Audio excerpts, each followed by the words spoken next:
Bonjour et bienvenue sur cette vidéo de présentation où je vais vous présenter le sous-système Windows pour Linux. Alors peut-être le savez-vous déjà ou peut-être pas, mais il est possible désormais de lancer un terminal Linux sous Windows.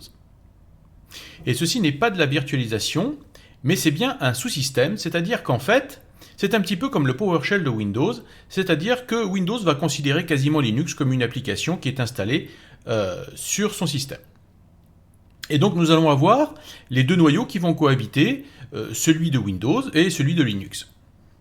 Alors pour commencer, je vais vous montrer comment installer Linux sur Windows, et ensuite nous allons voir tout ce qu'il est possible de faire avec le terminal Linux sous Windows. Alors tout d'abord, il faut activer le sous-système Windows pour Linux. Vous avez deux possibilités pour faire ça. La première, c'est de passer par le panneau de configuration. Et la deuxième possibilité, c'est d'utiliser une ligne de commande dans le PowerShell. Je mettrai la ligne de commande dans la description de cette vidéo si vous souhaitez utiliser la ligne de commande. Ici, je vais vous montrer comment le faire avec le panneau de configuration. Donc première chose, on va taper dans la recherche panneau de configuration. Et vous voyez qu'on le trouve immédiatement, j'ai juste à cliquer dessus, et je vais aller dans Programmes et fonctionnalités. Dans Programmes et fonctionnalités, dans le menu de gauche, vous avez activé ou désactivé des fonctionnalités Windows. Je vais cliquer dessus, et dans cette liste qui est plutôt longue, je vais rechercher le sous-système Windows pour Linux. Voilà, il est ici. Comme vous le voyez, je l'ai déjà activé sur ce Windows. Une fois que vous avez fait ça, vous avez juste à cliquer sur OK. Les composants nécessaires à l'installation du sous-système vont être téléchargés et installés sur votre Windows. Cela est d'ailleurs assez rapide. Puis, il vous sera demandé de redémarrer Windows pour activer le sous-système. Maintenant que notre sous-système est installé, il va falloir choisir la version de Linux que nous voulons installer. Donc, nous allons aller dans le Windows Store. Nous allons cliquer sur Rechercher et nous allons taper tout simplement Linux. Et vous voyez qu'il y a déjà des distributions de Linux qui sont disponibles, Ubuntu, Kali, Debian, SUSE et bien d'autres qui vont venir s'ajouter dans le futur. Je vous propose ici d'utiliser Debian. Donc je clique simplement sur Debian et je clique sur Installer. Et voilà, Debian a été téléchargé et installé sur votre Windows. Je n'ai plus qu'à cliquer sur le bouton Lancer. Et vous voyez qu'un terminal s'ouvre et commence à paramétrer Debian pour son premier lancement. Je peux fermer maintenant le Windows Store dont je n'ai plus besoin, et je peux également épingler ici le petit logo de Debian dans ma barre de tâches pour pouvoir facilement le relancer tout à l'heure lorsque j'en aurai besoin. Maintenant, il va me demander un nom d'utilisateur sous Linux. Donc, je vais mettre mon nom, et bien sûr, il me demande un mot de passe pour protéger ce compte. Je retape le mot de passe. Et voilà, je suis prêt à utiliser mon terminal. Eh bien, voyons voir maintenant tout ce que l'on peut faire avec ce terminal. Alors pour commencer, je vous propose un petit scénario dans lequel j'ai des photos sur une clé USB que j'aimerais synchroniser avec mon dossier images qui se trouve sous Windows. Alors tout d'abord, où se trouvent mes disques ? Si je fais ici ls, eh bien vous voyez que je n'obtiens strictement rien. Je n'ai pas de dossier. Donc où se trouvent les disques sur mon Windows? Apparemment pas à la racine d'Eric, et vous verrez qu'ils ne sont pas non plus à la racine du root non plus. Donc ils se trouvent dans le dossier MNT dans lequel sont généralement montés les disques. Donc si je fais ls mnt, vous voyez qu'on obtient C. Donc logiquement, si je fais ls mnt c, je devrais avoir le contenu du lecteur C. Et effectivement, on retrouve ici les dossiers habituels de Windows, Program Files, Users, Windows, etc. Et donc, on peut accéder sans problème au dossier ici qui se trouve sur Windows. Bien, maintenant, je vais connecter ma clé USB. Vous voyez que Windows a détecté donc ma clé USB et lui a donné comme lettre de lecteur E. Et vous voyez également que j'ai donc des photos à l'intérieur.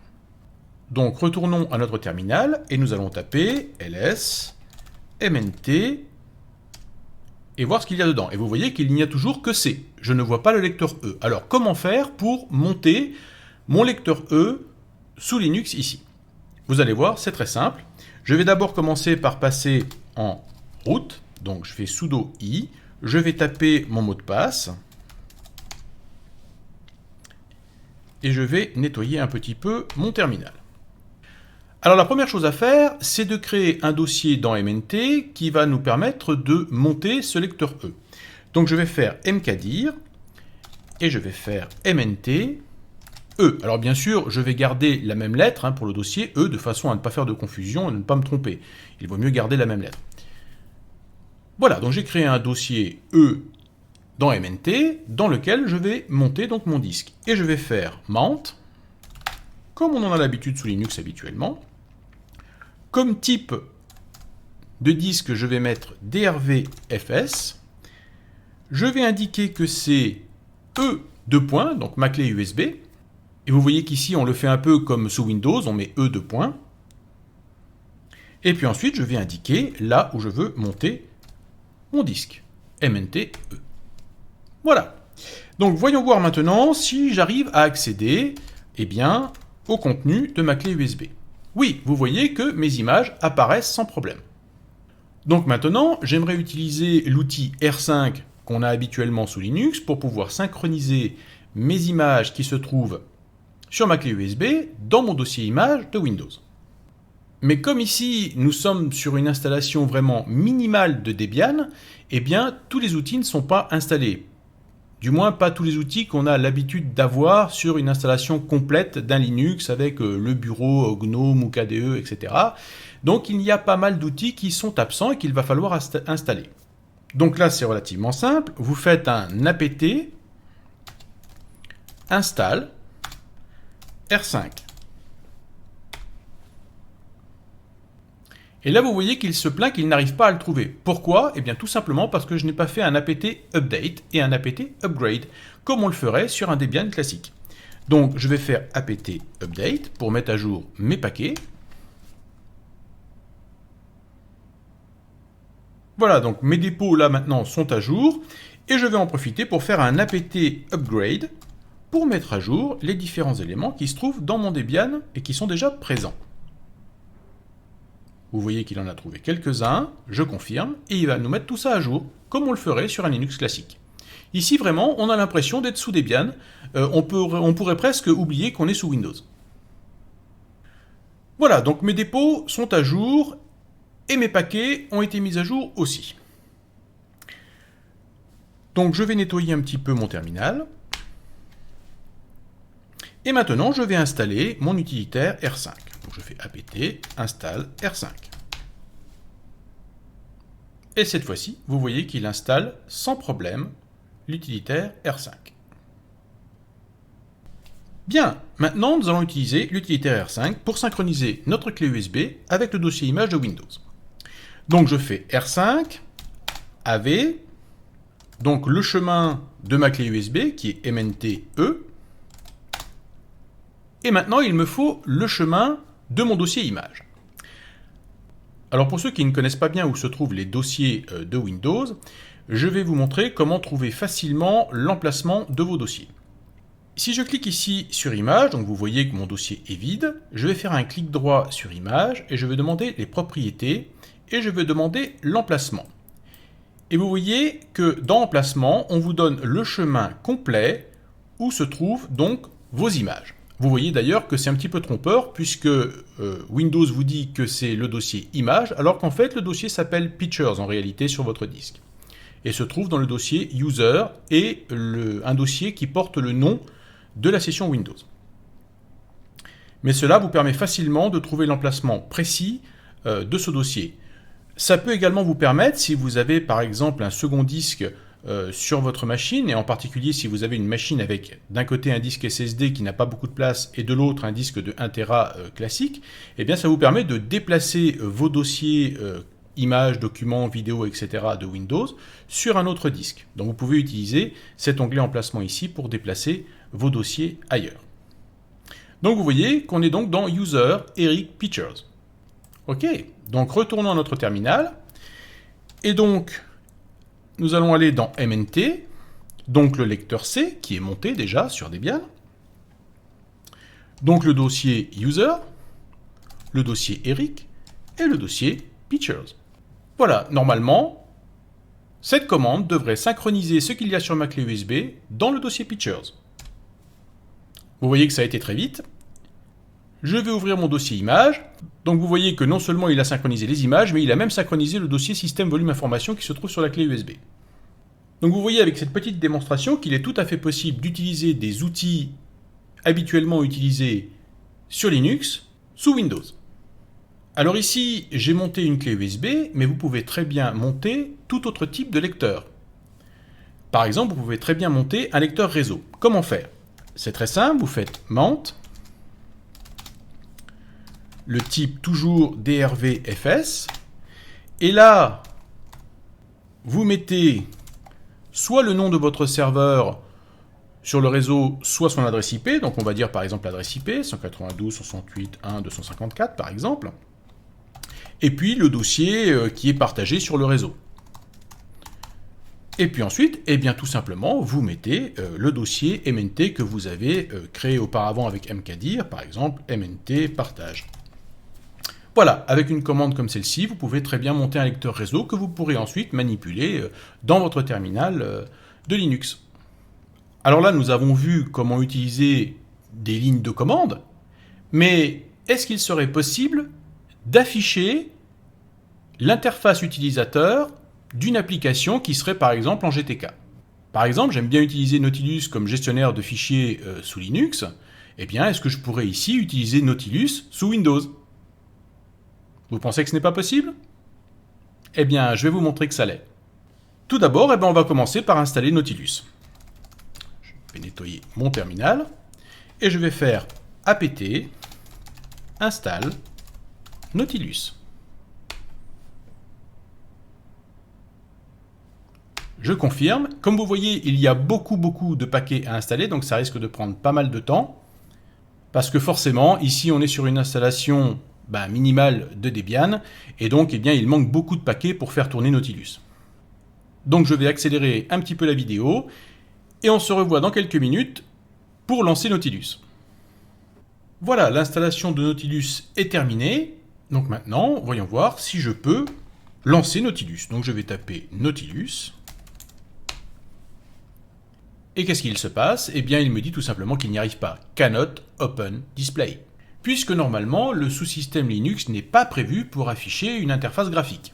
Mais vous allez voir que l'on va quand même réussir à utiliser Nautilus sur Windows. Ce que je vais faire, c'est que je vais installer un moteur de rendu graphique Xserver sur Windows. Alors je vais chercher avec mon navigateur préféré Edge. C'est ironique bien sûr. Hein. Je vais chercher Xming.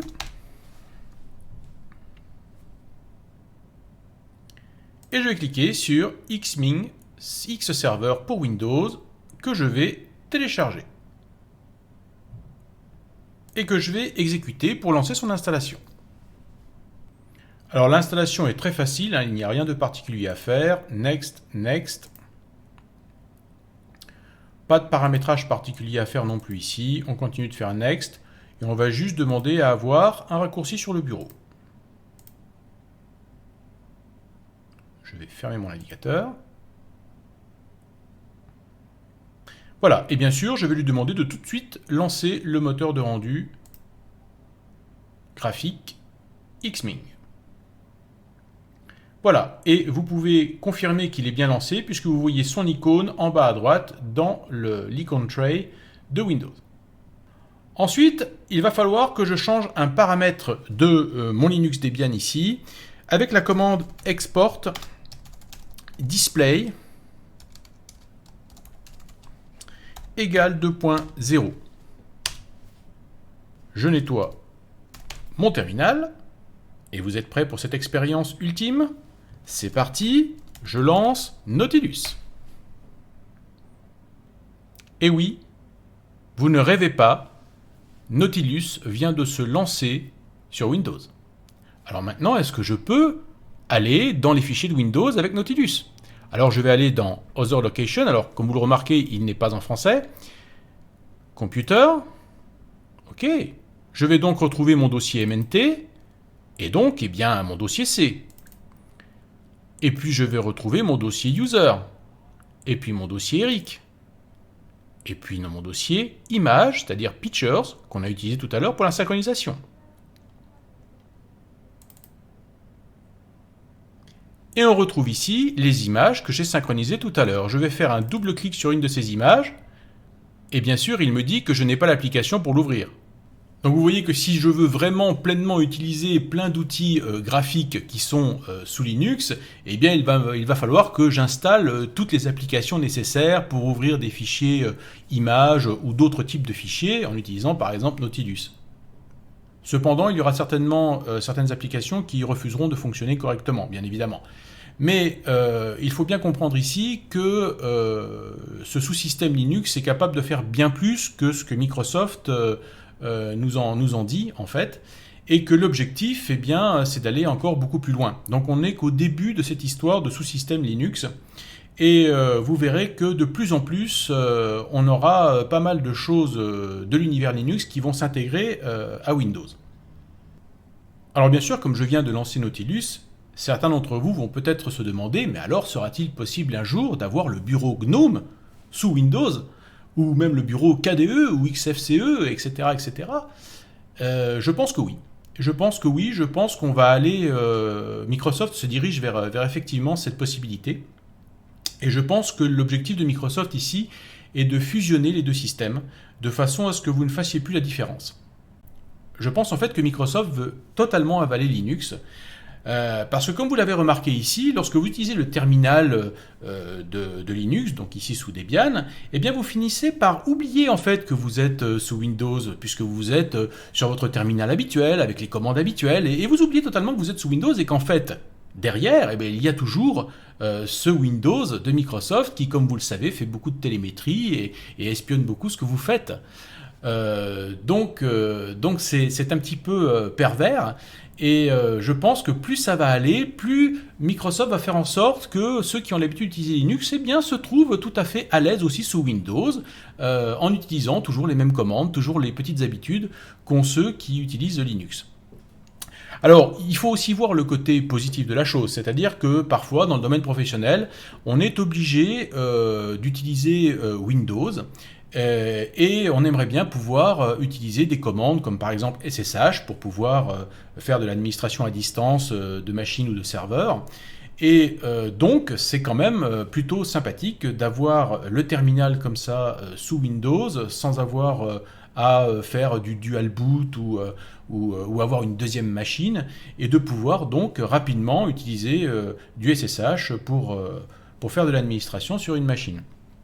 Donc il y a aussi un côté positif. Il y a aussi un côté positif pour les développeurs qui aiment développer en Python ou en Ruby ou en d'autres langages comme ça sous Linux, et qui donc seront certainement intéressés de pouvoir utiliser un terminal comme ça sous Windows s'ils n'ont pas d'autre choix à leur disposition. Mais bien évidemment, je ne conseillerais à personne de privilégier Windows pour utiliser Linux plutôt que d'utiliser directement Linux. Il est évident que je vais préférer utiliser un Debian ou un Fedora pour faire des commandes Linux plutôt que de me mettre sous Windows. Mais soyez-en assurés, c'est l'objectif de Microsoft de fusionner les deux systèmes afin que vous ne puissiez plus faire la différence. Et je pense que ça va être particulièrement le cas lorsque tout cela sera mis dans le cloud avec des machines virtuelles. Vous savez aujourd'hui que dans le cloud, eh bien, vous pouvez créer une machine virtuelle et vous pouvez bien choisir si vous voulez une machine Windows ou une machine Linux. Je pense qu'il arrivera un temps où en fait on ne vous proposera plus, si vous voulez une machine Windows ou une machine Linux, on vous proposera simplement quel bureau vous voulez. Est-ce que vous voulez le bureau Windows ou le bureau GNOME ou le bureau KDE ou le bureau XFCE, etc. Et l'objectif de Microsoft, toujours, comme je vous le dis et je vous le répète, c'est que vous ne fassiez plus la différence entre les deux systèmes. Et qu'en fait, il ne soit plus question de noyau, mais qu'il soit uniquement question de bureau. Voilà, c'est mon avis, mais ça n'engage que moi, mais je pense que la stratégie de Microsoft va dans cette direction. Et puis également, ce que je viens de vous présenter va permettre à ceux qui parfois regardent mes vidéos où je présente Linux et certaines commandes de Linux en se disant « Oh, j'aimerais bien utiliser cette commande sous Windows, c'est vraiment sympa », eh bien aujourd'hui, ils peuvent le faire tout en restant sous Windows et pouvoir utiliser donc des commandes, des applications de Linux pour réaliser certaines tâches, comme je l'ai fait avec la clé USB, sous Windows. Voilà, donc désormais, vous pouvez vous habituer à utiliser des applications Linux sous Windows sans avoir nécessairement à passer directement et intégralement sous Linux. Cependant, n'oubliez pas que, je le répète, il est toujours mieux de quitter Windows pour aller sur Linux. Voilà, j'espère que vous avez aimé cette vidéo et je vous dis à très bientôt pour d'autres vidéos.